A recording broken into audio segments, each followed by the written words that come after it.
আসসালামু আলাইকুম। আশা করছি আপনারা সবাই অনেক ভালো আছেন। আজকের এই ভিডিওটিতে আমি দেখানোর চেষ্টা করব কিভাবে আপনারা অ্যান্ড্রয়েড স্টুডিও ইনস্টল করবেন। যেকোনো একটি ব্রাউজার ওপেন করে অ্যান্ড্রয়েড স্টুডিও লিখে সার্চ করুন। স্ক্রল করে নিচে এসে অ্যান্ড্রয়েড স্টুডিওর অফিসিয়াল ওয়েবসাইটটি ওপেন করুন। সরাসরি এখানে ডাউনলোড অপশনে ক্লিক করুন।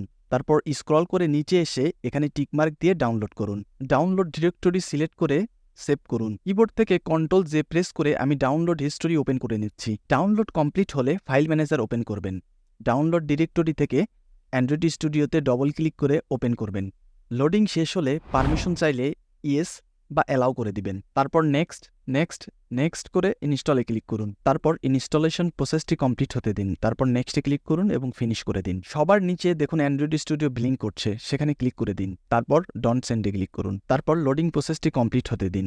তারপর এইরকম একটা উইন্ডো ওপেন হবে। নেক্সটে ক্লিক করুন এবং কাস্টম সিলেক্ট করুন। তারপর নেক্সটে ক্লিক করুন এবং সবার নিচে অ্যান্ড্রয়েড ভার্চুয়াল ডিভাইসটা আনটিক করে নেক্সট অপশনে ক্লিক করুন। এখানে কোনো চেঞ্জেস না করে নেক্সট করুন এবং নেক্সটে ক্লিক করে লাইসেন্স এগ্রিমেন্ট সেকশনে চলে আসুন। এখানে থাকা সকল এগ্রিমেন্ট একটা একটা করে সিলেক্ট করুন এবং অ্যাকসেপ্ট করুন।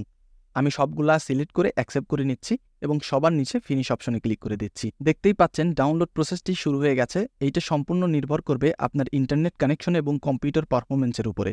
কাজেই ধৈর্য নিয়ে অবশ্যই অপেক্ষা করবেন। ডাউনলোড প্রসেসটি চলাকালীন যদি কোনো পারমিশন চায় তাহলে ইয়েস বা অ্যালাউ করে দিবেন। দেখতেই পাচ্ছেন এখানে আমার ডাউনলোড কমপ্লিট হয়ে গেছে। এখানে একটা ইরোরও চলে এসছে। এই ইরোরটা আপনারা চাইলে ইগনোর করতে পারেন। এখন ফিনিশ অপশনে ক্লিক করে দিন। আমাদের অ্যান্ড্রয়েড স্টুডিওটি সঠিকভাবে ইনস্টল হয়েছে। তাহলে চলুন একটা নতুন প্রজেক্ট তৈরি করে দেখে নেই। আমি নিউ প্রজেক্টে ক্লিক করছি। তারপর এমটি ভিউজ অ্যাক্টিভিটি সিলেক্ট করছি। তারপর নেক্সট অপশনে ক্লিক করছি। এখানে আপনি একটা প্রজেক্টের নাম দিয়ে দিবেন। আমি আমার নামটি এখানে লিখে দিচ্ছি, আতিকুল। তারপরে ল্যাঙ্গুয়েজ থেকে আমি জাভা সিলেক্ট করছি এবং মিনিমাম এসডিকে এপিআই 21 সিলেক্ট করে নিচ্ছি এবং গ্রোভি ডিএসএল বিল্ড ল্যাঙ্গুয়েজ হিসেবে সিলেক্ট করে নিচ্ছি। তারপর ফিনিশ অপশনে ক্লিক করে দিচ্ছি। এখানে গ্রেডেল ডাউনলোড প্রসেসটি কমপ্লিট হতে একটু সময় লাগবে। অবশ্যই ভালো ইন্টারনেট কানেকশন দিয়ে অপেক্ষা করবেন। এই ধরনের কোনো পারমিশন চাইলে অ্যালাউ করে দিবেন। এখন ভালো ইন্টারনেট কানেকশন দিয়ে অপেক্ষা করুন। এই ডাউনলোড প্রসেসটি কমপ্লিট হতে অনেক সময় লাগতে পারে। আমার এখানে 5 মিনিট সময় লেগেছে, আপনার ক্ষেত্রে কম বা বেশি হতে পারে। আমি এই উইন্ডোটা মিনিমাইজ করে দিচ্ছি এবং এক্সট্রা যে কোড আছে এই কোডগুলো আমি রিমুভ করে দিচ্ছি। সেট কন্টেন্ট ভিউর উপরের এই কোডটাও আমি রিমুভ করে দিচ্ছি।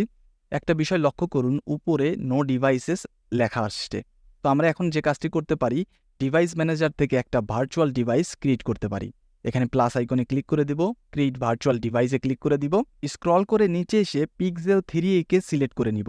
তারপর নেক্সটে ক্লিক করব। তারপর ডাউনলোড অ্যারোতে ক্লিক করে লেটেস্ট ভার্সনটা ডাউনলোড করে নিব। দেখতেই পাচ্ছেন ডাউনলোড প্রসেসটি কিন্তু কমপ্লিট হয়ে গেছে। এখন ফিনিশ করে দিচ্ছি। তারপর এখানে সিস্টেম ইমেজটা সিলেক্ট করে নেক্সট অপশনে ক্লিক করে দিব। তারপর ফিনিশ অপশনে ক্লিক করে দিব।